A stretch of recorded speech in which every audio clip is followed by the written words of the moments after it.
ছাদ বাগান থেকে নিজের গাছের সবজি কেটে রান্না করতে চলে আসলাম গাইস। হ্যালো, আসসালামু আলাইকুম। আশা করি সবাই ভালো আছেন। চলে আসলাম নতুন একটা ভিডিও নিয়ে। আর আজকের ভিডিওটা হলো আমাদের পল্লা ব্লগ।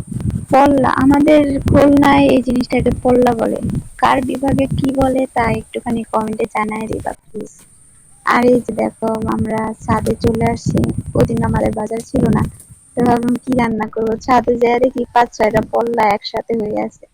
তা আমাদের 4জন মানুষের জন্য যথেষ্ট ছিল ওই 4-5টা পল্লা। আমরা সুন্দর করে ছাদে দৌড় দিলাম আর কি পল্লা কাটার জন্য। তো পল্লা কাটাকাটি শেষ করে দেখলাম একটা পল্লা আবার ডিজাইন হয়েছে। মানে পল্লা গাছে কিছু পেঁচানো লতা থাকে, ওটা দিয়ে পেঁচায় সে নিজে নিজেই ডিজাইন হয়ে গেছে। সেদিন আকাশের অবস্থাটাও খুব সুন্দর ছিল। ওয়েদারটা আমার ভালো লাগতেছিল। বৃষ্টি আসে না, বাট ওয়েদারটা মেঘলা মেঘলা একটা ভাই। আর ওই ডিজাইন করা পল্লাটার একটা ক্লিপ নিয়ে নিলাম। আমার জিনিসটা ভালো লাগতেছিল তাইতে।